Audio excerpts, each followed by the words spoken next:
भीष्म पितामह के जीवन का एक ही पाप था कि उन्होंने समय पर क्रोध नहीं किया, और जटायु के जीवन का एक ही पुण्य था कि उन्होंने समय पर क्रोध किया। परिणाम स्वरूप एक को बाणों की शैया मिली और एक को प्रभु श्री राम की गोद। इसलिए क्रोध भी तब पुण्यदायी बन जाता है जब वह धर्म और मर्यादा के लिए किया जाए, और सहनशीलता भी तब पाप बन जाती है जब वह धर्म और मर्यादा को बचा ना पाए। हरे कृष्णा। आप सभी का दिन शुभ और मंगलमय हो। इससे पहले की कथा सुनने के लिए आप सबका बहुत बहुत धन्यवाद। आज सुनिए आषाढ़ मास महात्म में आगे की कथा। श्री ब्रह्मा जी अपने पुत्र नारद को उनके पूछे गए सभी प्रश्नों का उत्तर दे रहे हैं। नारद जी ने कहा, हे सुर श्रेष्ठ, एक ही गंगा के आपने दो भेद बतलाए हैं। एक तो वह है जो गौतम नामक ब्राह्मण के द्वारा लाया गया, और दूसरा अंश भगवान शंकर की में ही रह गया, जिसे क्षत्रिय राजा भागीरथ लेकर आया, अतः उसी का प्रसंग आप मुझे सुनाए। नारद की बात सुनकर श्री ब्रह्मा जी बोले, हे देवर्ष, वैवस्वत मनु के वंश में राजा इवाक के कुल में सगर नाम के एक अत्यंत धार्मिक राजा हुए हैं। वे यज्ञ करते करते दान देते और सदा धार्मिक आचार विचार से रहा करते थे। उनकी दो पत्नियां थी, वे दोनों ही पति भक्ति परायण थी, किंतु उनमें से किसी को भी संतान नहीं हुई। इसलिए राजा के मन में बड़ी चिंता थी। एक दिन उन्होंने महर्षि वशिष्ठ को अपने घर पर बुलाया और विधि पूर्वक उनकी पूजा करके पूछा कि हे महर्षि, मुझे किस उपाय से संतान होगी। उनकी यह बात सुनकर महर्षि वशिष्ठ ने कुछ काल तक ध्यान किया। उसके बाद राजा से कहा, राजन, तुम पत्नी सहित सदा ऋषि महर्षियों का सेवन करते रहो। ऐसा कहकर महर्षि वशिष्ठ अपने आश्रम को चले गए। एक समय की बात है, राजर्षि सगर के घर पर एक महान तपस्वी पधारे हुए थे। राजा ने उन महर्षि का पूजन किया, जिससे संतुष्ट होकर वे कहने लगे कि महाभाग्य, तुम्हारी पत्नी के गर्भ से एक ही पुत्र होगा, किंतु वह वंशधर होगा, और दूसरी स्त्री के गर्भ से 6 पुत्र उत्पन्न होंगे। वरदान देकर जब मुनि चले गए, तब उनके कथन अनुसार यथा समय राजा के हजारों पुत्र हुए। राजा सगर ने उत्तम दक्षिणा से युक्त बहुतेरे अश्वमेध यज्ञ किए। फिर एक अश्वमेध यज्ञ करने के लिए उन्होंने विधि पूर्वक दीक्षा ग्रहण की और अश्व की रक्षा करने के लिए सेना सहित अपने पुत्रों को नियुक्त कर दिया। अश्वमेध यज्ञ का छोड़ा हुआ अश्व पृथ्वी पर भ्रमण करने लगा। इसी बीच में कहीं अवसर पाकर देवराज इंद्र ने उस अश्व को हर लिया और रक्षकों को सौंप दिया। राजकुमार घोड़े को इधर उधर ढूंढने लगे, परंतु कभी भी और कहीं भी उन्हें वो दिखाई नहीं दिया। तब उन्होंने देवलोक में जाकर अश्व को ढूंढा, पर्वतों सरोवर में खोजा, कितने ही जंगल छान डाले, मगर कहीं भी उस अश्व का पता नहीं लग पाया। इसी समय आकाशवाणी हुई कि सगर पुत्रों, तुम्हारा घोड़ा रसातल में बंधा है और कहीं नहीं है। यह सुनकर वे रसातल में जाने के लिए सभी ओर से पृथ्वी को खोदने लगे। क्षुधा से पीड़ित होने पर वे सूखी मिट्टी खाते और दिन रात भूमि खोदते। इस प्रकार वे शीघ्र ही रसातल में जा पहुंचे। सगर के बलवान पुत्रों को वहां आया सुनकर रक्षक थर्रा उठे और उनके वध का उपाय करने लगे। वे बिना युद्ध किए ही भयभीत होकर उस स्थान पर आए जहां महामुनि कपिल सो रहे थे। कपिल जी का क्रोध बहुत ही बड़ा प्रचंड था। रक्षकों ने वह घोड़ा ले जाकर तुरंत कपिल जी के सिरहाने की ओर बांध दिया और स्वयं चुपचाप दूर खड़े होकर देखने लगे कि देखें अब क्या होता है। इतने में ही राजा सगर के पुत्र रसातल में घुसकर देखते हैं कि घोड़ा भी बंधा हुआ है और पास ही कोई पुरुष सो रहा है। उन्होंने कपिल जी को ही अश्व चुराकर यज्ञ में विघ्न डालने वाला माना और यह निश्चय किया कि इस महापाप को मारकर हम लोग अपना अश्व महाराज के निकट ले चलेंगे। कोई बोले, अपना पशु बंधा है, इसे ही खोलकर ले चले, इस सोए हुए पुरुष को मारने से भला क्या लाभ। यह सुनकर दूसरे बोल उठे, हम शूरवीर राजा हैं, शासक है, इस पापी को उठाएं और क्षत्रियों तेज से इसका वध कर डाले। फिर क्या था, वे मुनि को ही कटु वचन सुनाते हुए लातों से उन्हें मारने लगे। इससे मुनि श्रेष्ठ कपिल को बड़ा क्रोध आया। उन्होंने सगर पुत्रों की ओर रोषपूर्ण दृष्टि से देखा और उन्हें भस्म कर डाला। वे सब के सब जलकर राख हो गए। नारद यज्ञ में दीक्षित महाराज सगर को इन सब बातों का पता नहीं लगा। उस समय तुमने ही जाकर राजा सगर को यह सब समाचार सुनाया। इससे राजा को बड़ी चिंता हुई, अब क्या करना चाहिए। यह बात उनकी समझ में नहीं आई। राजा सगर के एक दूसरा पुत्र भी था,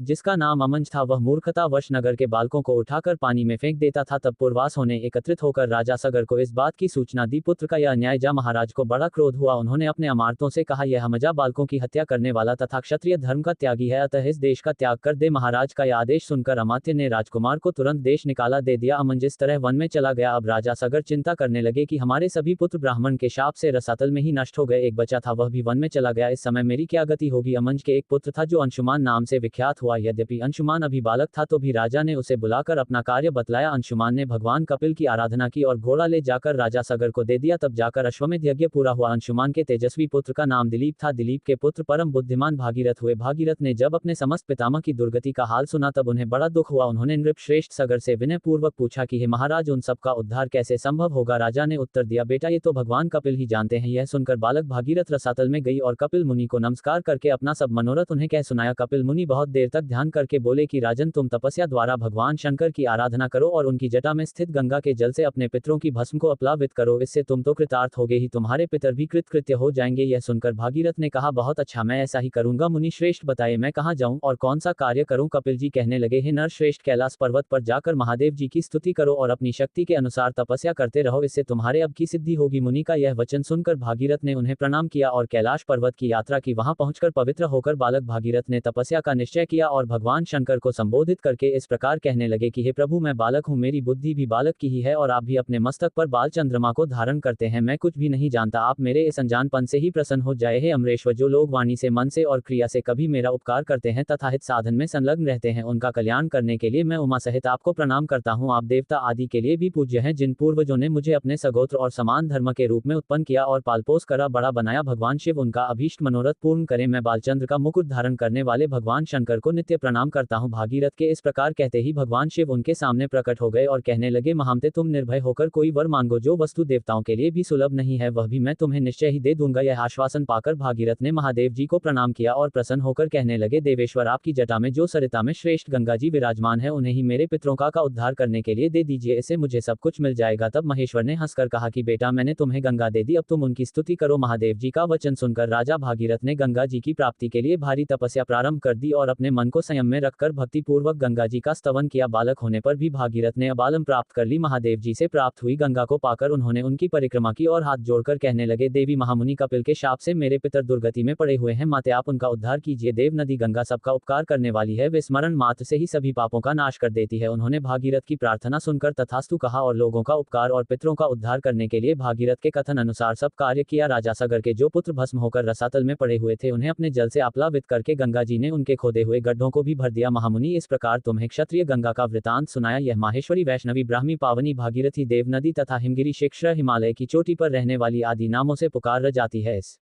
प्रकार महादेव जी की जटा में स्थित गंगा का जल दो स्वरूपों में विभक्त हुआ। विंध्यागिरी के दक्षिण भाग में जो गंगा है उन्हें गौतमी अर्थात गोदावरी कहते हैं और विंध्यगिरी के उत्तर भाग में स्थित गंगा भागीरथी कहलाती है। यह था आषाढ़ मास महात्म का आज का अध्याय। अब सुनिए एक पौराणिक कथा। भीष्म जी के पूछने पर पुलस जी ने कहा, है पुरुष श्रेष्ठ भगवान ब्रह्मा साक्षात परमात्मा है, वे पर से भी पर और अत्यंत श्रेष्ठ हैं। उनमें रूप और वर्ण आदि का भाव है। वे यद्यपि सब जगह व्याप्त हैं, फिर भी ब्रह्म रूप से इस विश्व की उत्पत्ति करने के कारण विद्वानों के द्वारा ब्रह्मा कहलाते हैं और भगवान विष्णु स्वयं ही ब्रह्मा होकर संसार की सृष्टि में प्रवृत्त होते हैं और जब तक कल्प की स्थिति बनी रहती है तब तक वे युग युग में अवतार धारण करके पूरी सृष्टि की रक्षा करते हैं। वे विष्णु जी सत्व गुण धारण किए रहते हैं, उनके पराक्रम की कोई सीमा नहीं है। राजन, जब कल्प का अंत होता है तब वही अपना तम प्रधान रथ रूप प्रकट करते हैं और अत्यंत भयानक आकार धारण करके संपूर्ण प्राणियों का संहार कर डालते हैं। इस प्रकार सब भूतों का नाश करके संसार को एकांत के जल में निमग्न कर वे सर्वपधारी भगवान स्वयं शेषनाग की शैया पर शयन करते हैं। फिर जागने पर ब्रह्मा का रूप धारण करके नए सिरे से संसार की सृष्टि करने लगते हैं। इस तरह एक ही भगवान जनार्दन सृष्टि पालन और संहार करने के कारण ब्रह्मा, विष्णु और शिव नाम धारण करते हैं। वे प्रभु सृष्टा होकर स्वयं अपनी ही सृष्टि करते हैं, पालक होकर पालनी रूप से अपना ही पालन करते हैं और संहारकारी होकर स्वयं अपना ही संहार करते हैं। पृथ्वी, जल, तेज, वायु और आकाश सब वे ही हैं, क्योंकि अविनाशी विष्णु ही सब भूतों के और विश्व रूप है, इसलिए प्राणियों में स्थित सर्ग आदि भी उन्हीं के सहायक हैं। भीष्म जी ने कहा, मुने, मैंने तो सुना था कि लक्ष्मी जी क्षीर समुद्र से प्रकट हुई हैं, फिर आपने यह भी तो कहा कि वे भगु की पत्नी ख्याति के गर्भ से उत्पन्न हुई, ऐसा कैसे हुआ? पुलस जी बोले, राजन, तुमने मुझसे जो प्रश्न किया है अब उसका उत्तर भी सुनो। लक्ष्मी जी के जन्म का संबंध समुद्र से है, ये बात मैंने भी श्री ब्रह्मा जी के मुख से सुन रखी थी। एक समय की बात है, दैत्यों और दानवों ने बड़ी भारी सेना लेकर देवताओं पर चढ़ाई कर दी। उस युद्ध में दैत्यों के सामने देवता परास्त हो गए। तब इंद्र आदि संपूर्ण देवता अग्नि को आगे करके ब्रह्मा जी की शरण में गए। वहां उन्होंने अपना सारा हाल ठीक ठीक कह सुनाया। ब्रह्मा जी ने कहा, तुम लोग मेरे साथ भगवान की शरण में चलो। यह कहकर वे संपूर्ण देवताओं को साथ लेकर क्षीर सागर के उत्तर तट पर चले गए और भगवान वासुदेव को संबोधित करके बोले, हे विष्णु, शीघ्र उठिए और इन देवताओं का कल्याण कीजिए। आपकी सहायता न मिलने से दानव इन्हें बार बार परास्त करते हैं। उनके ऐसा कहने पर कमल के समान नेत्र वाले भगवान अंतर्यामी पुरुषोत्तम ने देवताओं के शरीर की अपूर्व अवस्था देखकर कहा, देवगण, मैं तुम्हारे तेज की वृद्धि करूंगा। मैं जो उपाय बतलाता हूं उसे तुम लोग करो। दैत्यों के साथ मिलकर सब प्रकार की औषधियां लेकर आओ और उन्हें क्षीर सागर में डाल दो। फिर मंद्राचल को मथानी और वासुकी नाग को रस्सी बनाकर समुद्र का मंथन करते हुए उससे अमृत निकालो। इस कार्य में मैं तुम लोगों की सहायता करूंगा। समुद्र का मंथन करने पर जो अमृत निकलेगा उसका पान करने से तुम लोग बलवान और अमर हो जाओगे। देवाधिदेव भगवान के ऐसा कहने पर संपूर्ण देवता दैत्यों के साथ संधि करके अमृत निकालने के प्रयास में लग गए। देव, दानव और दैत्य सब मिलकर सब प्रकार की औषधियां ले आए और उन्हें क्षीर सागर में डालकर मंद्राचल को मथानी और वासुकी नाग को रस्सी बनाकर बड़े वेग से मंथन करने लगे। भगवान विष्णु की प्रेरणा से सब देवता एक साथ रहकर वासुकी की पूंछ की ओर हो गए और दैत्यों को उन्होंने वासुकी के सिर की ओर खड़ा कर दिया। भीष्म जी वासुकी के मुख की सांस तथा विष की अग्नि से झुलस जाने के कारण सभी दैत्य निस्तेज हो गए। क्षीर समुद्र के बीच में ब्रह्मवेताओं में श्रेष्ठ भगवान ब्रह्मा तथा महातेजस्वी महादेव जी कच्छप रूपधारी श्री विष्णु भगवान की पीठ पर खड़े होकर अपनी भुजाओं से कमल की तरह मंद्राचल को पकड़े हुए थे और स्वयं भगवान श्री हरि कूर्म रूप धारण करके क्षीर सागर के भीतर देवताओं और दैत्यों के बीच में स्थित थे। वे मंद्राचल को अपनी पीठ पर लेकर डूबने से बचाते थे। इसके बाद जब देवता और दानवों ने शेर समुद्र का मंथन आरंभ किया तब पहले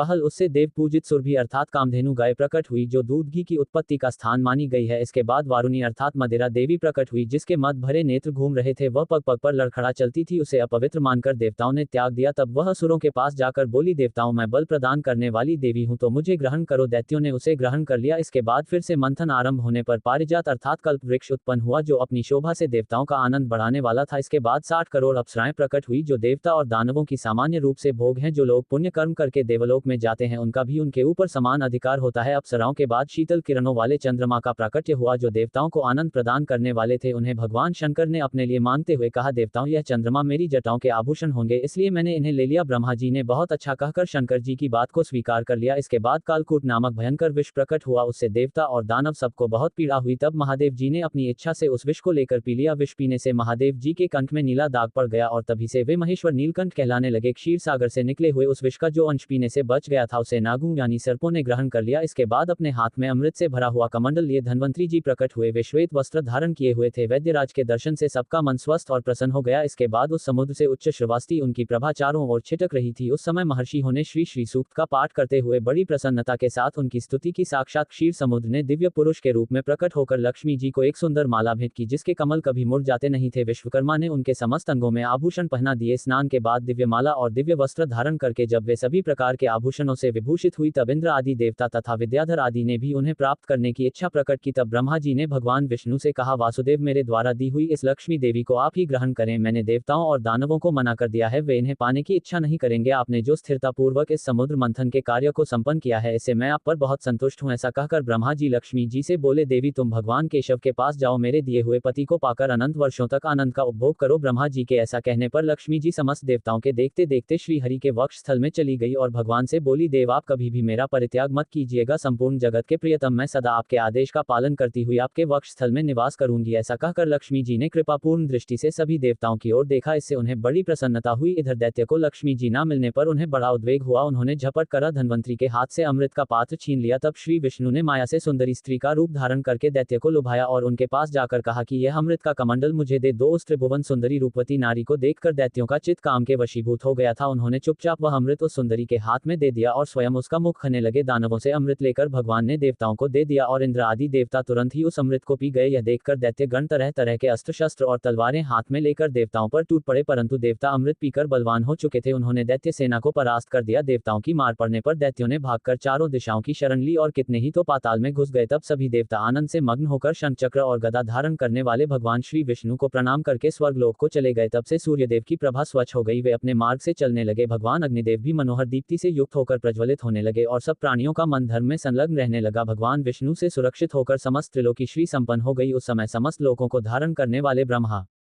जी ने देवताओं से कहा, देवगण मैंने तुम्हारी रक्षा के लिए भगवान श्री विष्णु को तथा देवताओं के स्वामी उमापति महादेव जी को नियत किया है। वे दोनों तुम्हारे योग क्षेम का निर्वाह करेंगे। तुम सदा उनकी उपासना करते रहना क्योंकि वे तुम्हारा कल्याण करने वाले हैं। उपासना करने से यह दोनों महानुभाव सदा तुम्हारे क्षेम के साथ और वरदाय होंगे। ऐसा कहकर भगवान ब्रह्मा अपने धाम को चले गए। उनके जाने के बाद इंद्र ने देवलोक की राह ली। इसके बाद श्री हरि और शंकर जी भी अपने अपने धाम वैकुंठ और कैलाश में जा पहुंचे। इसके बाद देवराज इंद्र तीनों लोकों की रक्षा करने लगे। महाभाग्य जी क्षीर सागर से प्रकट हुई थी। यद्यपि वे सनातनी देवी हैं तब भी एक समय भृगु की पत्नी ख्याति के गर्भ से भी उन्होंने जन्म ग्रहण किया था। भीष्म जी ने कहा, ब्राह्मण आपके मुख से यह सब प्रसंग मैंने सुना। आप पुष्कल क्षेत्र में जो ब्रह्मा जी का यज्ञ हुआ था उसका वृतांत भी सुनाए क्योंकि इसका श्रवण करने से मेरे मन की शुद्धि होगी। तब पुलस जी ने कहा, राजन भगवान ब्रह्मा जी पुष्कर क्षेत्र में जब यज्ञ कर रहे थे उस समय जो बातें हुई उन्हें बतलाता हूँ सुनो। पितामह का यज्ञ आदत युग में प्रारंभ हुआ था। उस समय मरीच अंगिरा में पुलह कृतु और प्रजापति दक्ष ने ब्रह्मा जी के पास जाकर उनके चरणों में मस्तक झुकाया था। यथा वरुण अंश भग इंद्र विवस्वान पूषा त्वष्टा और पर्जन्य आदि आदित्य भी वहां उपस्थित होकर जाज्वल्यमान तेज से प्रकाशित हो रहे थे। इन देवेश्वर ने भी पितामह को प्रणाम किया। तब लोकपालक भगवान श्री नारायण ने स्वयं पदार्पण किया, स्वयं प्रकट हुए और समस्त महर्षियों के साथ लोग गुरु ब्रह्मा जी से कहा, जगतपते आपके ही द्वारा इस समस्त संसार का विस्तार हुआ है, आपने ही इसकी सृष्टि की है, इसलिए आप संपूर्ण लोगों के ईश्वर हो। यहाँ हम लोगों के करने योग्य जो आपका महान कार्य हो उसे करने की हमें आज्ञा दो। देवर्षि के साथ भगवान विष्णु ने ऐसा कहकर देवेश्वर ब्रह्मा जी को नमस्कार किया। ब्रह्मा जी वहां स्थित होकर संपूर्ण दिशाओं को अपने तेज से प्रकाशित कर रहे थे और भगवान श्री विष्णु भी श्रीवत्स वत्स चिन्ह से सुशोभित और सुंदर स्वर्णमयी से दत्तपमान हो रहे थे। उनका एक एक रोम परम पवित्र है, वे सर्व समर्थ हैं, उनका वक्षस्थल विशाल और श्री विग्रह संपूर्ण तेजों का पुंज जान पड़ता है। देवताओं और ऋषियों ने उनकी इस प्रकार स्तुति की जो पुण्य आत्माओं को उत्तम गति और पापियों को दुर्गति प्रदान करने वाले हैं। योग सिद्ध महात्मा पुरुष जिन्हें उत्तम योग स्वरूप मानते हैं, जिनको अनिमा आदि 8 ऐश्वर्य नित्य प्राप्त हैं, जिन्हें देवताओं में श्रेष्ठ कहा जाता है, मोक्ष की इच्छा रखने वाले संयमी ब्राह्मण योग से अपने अंतःकरण को शुद्ध करके जिन सनातन पुरुष को पाकर जन्म मरण के बंधन से मुक्त हो जाते हैं, चंद्रमा और सूर्य जिनके नेत्र हैं तथा अनंत और आकाश जिनका विग्रह है, उन भगवान की हम शरण लेते हैं जो भगवान संपूर्ण भूतों की उत्पत्ति और वृद्धि करने वाले हैं, जो ऋषियों और लोकों के सृष्टा तथा देवताओं के ईश्वर हैं, जिन्होंने देवताओं का प्रिय और जगत का पालन करने के लिए चिरकाल से पितरों को काव्य तथा देवताओं को उत्तम हविष्य अर्पण करने का नियम प्रवर्तित किया है, उन देवश्रेष्ठ परमेश्वर को सादर प्रणाम करते हैं। इसके बाद वृद्ध और बुद्धिमान देवता भगवान श्री ब्रह्मा जी यज्ञशाला में लोकपालक विष्णु भगवान के साथ बैठकर शोभा पाने लगे। वह यज्ञ मंडप धन आदि सामग्रियों ऋत्विज से भरा हुआ था। परम प्रभावशाली भगवान श्री विष्णु धनुष हाथ में लेकर सब ओर से उसकी रक्षा कर रहे थे। दैत्य और दानवों के सरदार तथा राक्षसों के समुदाय भी वहां पर उपस्थित थे। यज्ञ विद्या, वेद विद्या और पद और क्रम का ज्ञान रखने वाले महर्षि के वेद घोष से सारी सभा गूंज उठी। देवता और असुरों के गुरु लोक पितामह ब्रह्मा जी उस यज्ञ भूमि में विराजमान थे। सुर और असुर दोनों ही उनकी सेवा में खड़े थे। प्रजापति गण दक्ष, वशिष्ठ, पुलह, मरीचि आदि सभी ब्रह्मा जी की उपासना करते थे। बहुत सारे दानव जिन्हें अपने बल पर गर्व था, ब्रह्मा जी की उपासना करते हुए इस प्रकार बोले। दानवों ने कहा, भगवान आपने ही हम लोगों की सृष्टि की है, हमें 3 लोक का राज्य दिया है और देवताओं से अधिक बलवान बनाया है। पितामह आपके इस यज्ञ में हम लोग कौन सा कार्य करें, हम स्वयं ही कर्तव्य का निर्णय करने में समर्थ हैं। अदिति के गर्भ से पैदा हुए इन बेचारे देवताओं से क्या काम होगा, यह तो सदा हमारे द्वारा मारे जाते और अपमानित होते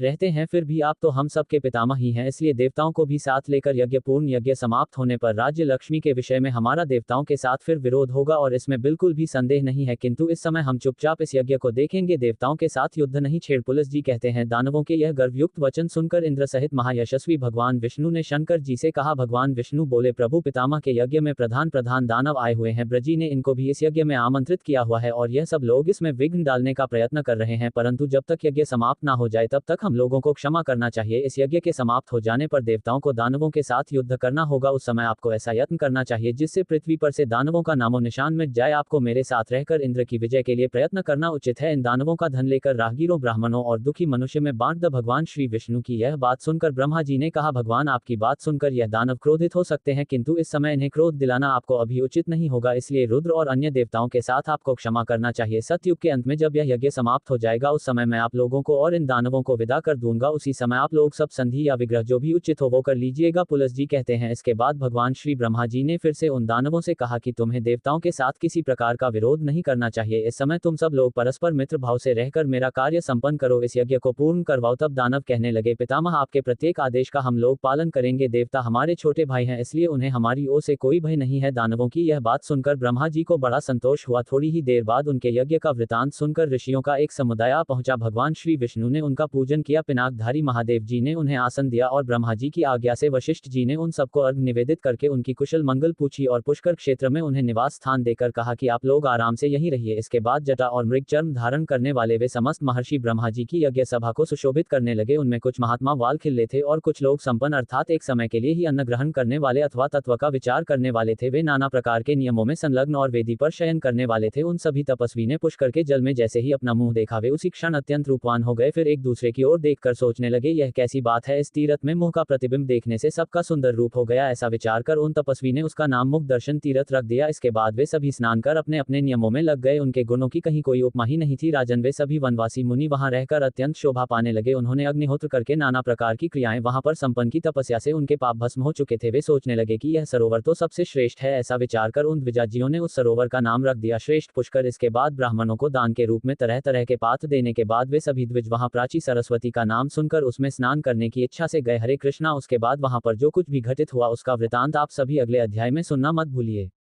सभी भक्तगण बोलिए, विष्णु भगवान जी की जय, विष्णु भगवान जी की जय, विष्णु भगवान जी की जय, विष्णु भगवान जी की जय, विष्णु भगवान जी की जय। अगर आपको यह कथा प्रसंग अच्छी लगी हो तो ऐसी ही और धार्मिक कथा प्रसंग को सुनने के लिए आप हमारे YouTube चैनल को सब्सक्राइब, लाइक और ज़्यादा से ज़्यादा लोगों के साथ शेयर करें। अपने विचार हमें कमेंट बॉक्स में जरूर भेजें। धन्यवाद।